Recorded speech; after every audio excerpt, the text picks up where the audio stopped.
Vietnam की जंग, जिसे दूसरी इंडो चाइना जंग भी कहा जाता है, एक तवील और पेचीदा तनाज़ा था जो 1955 से 1975 तक जारी रहा। यह शुमाली वियतनाम की कम्युनिस्ट कुव्वतों के दरमियान लड़ी गई, जिसकी हिमायत इसके इत्तेहादियों बशमूल सोवियत यूनियन और चीन ने की, और जनूबी वियतनाम की गैर कम्युनिस्ट कुव्वतें, जिन्हें अमेरिका और दीगर कम्युनिस्ट मुखालिफ ममालिक की हिमायत हासिल है। पस मंजर वियतनाम की जन्म की जुड़ें 19वीं सदी के वस्त में तलाश की जा सकती हैं, जब फ्रांस ने वियतनाम, लाओस और कंबोडिया पर नौआबादियाती कंट्रोल कायम किया, जिसे मजमूई तौर पर फ्रांसीसी इंडो चाइना के नाम से जाना जाता है। हो ची मिन्ह की क़ियादत में वियतनाम के कौम परस्तों ने फ्रांसीसी हुक्मरानी से आज़ादी की कोशिश की और 1941 में वियत मिन्ह की तश्कील की।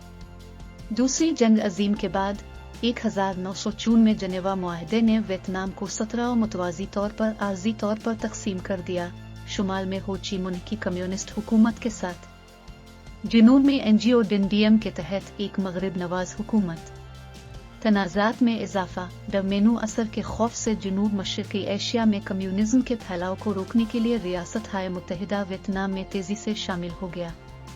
1950 की दहाई के आखिर और 1960 की दहाई के अवाइल में शुमाली वियतनामी हुकूमत ने जनूब में एक गोरिल्ला मुहिम शुरू की, जिसके नतीजे में जनूबी वियतनाम की फौज की हिमायत के लिए अमरीकी फौजी मुशीरों की तैनाती हुई।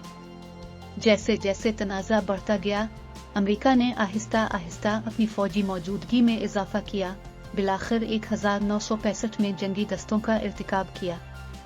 अहम वाक़यात और हिकमत अमली खलीज टनकुन वाक़या 1964 खलीज टनकुन में अमरीकी जंगी जहाज़ों पर मुबैना हमलों ने कांग्रेस को खलीज टनकुन की करारदाद पास करने पर उकसाया, जिससे सदर लंदन बी जॉनसन को जंग के बाज़ाब्ता ऐलान के बगैर फौजी ताकत इस्तेमाल करने के वसी इख्तियारात मिल गए। ऑपरेशन रूलिंग थंडर 1965-1968 अमेरिका ने शुमाली वियतनाम के खिलाफ एक मुसलसल बमबारी की मुहिम चलाई, जिसका मकसद शुमाली वियतनाम की जंग लड़ने की सलाहियत को पस्त करना और इसे पस्त करना था। गोरिल्ला जंग और वियतकांग जनूबी वियतनाम में कम्युनिस्ट अफवाज, जिसे वियतकांग के नाम से जाना जाता है, ने अमरीकी और जनूबी वियतनाम की अफवाज को शिकस्त देने के लिए गोरिल्ला हिकमत अमली का इस्तेमाल किया, जिसमें घात लगाने, बॉबी ट्रैप्स और हिट एंड रन हमले शामिल हैं। टेप जारहाना 1968 शुमाली वियतनामी और वियतकांग ने वियतनामी नए साल टेट के दौरान एक मरबूत हमला किया, जिसने अमरीकी और जनूबी वियतनामी अफवाज को हैरान कर दिया।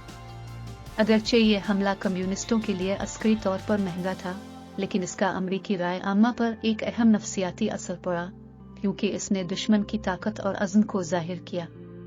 जंग मुखालिफ तहरीक वियतनाम की जंग ने अमेरिका और पूरी दुनिया में बड़े पैमाने पर मुखालफत और एहतजाज को जन्म दिया। जंग मुखालिफ तहरीक ने जोर पकड़ा मुसव्वदे पर तशवीश, हलाकतों की ज़्यादा तादाद और तनाज़ा के इखलाकी और सियासी मुज़मरात की वजह से। जंग मुखालिफ तहरीक और अवामी राय वियतनाम की जंग ने अमेरिका और दीगर ममालिक में बड़े पैमाने पर मुखालफत और एहतजाज को जन्म दिया। जंग की मुखालफत में इजाफा हुआ क्योंकि तनाज़ा बढ़ता गया और हलाकतों में इजाफा होता गया। जंग मुखालिफ तहरीक को मुसव्वदे के बारे में खदशात, जंग की ज़्यादा कीमत और इस यकीन के बाइस हुआ कि अमेरिका को किसी दूर दराज मुल्क में खाना जंगी में शामिल नहीं होना चाहिए।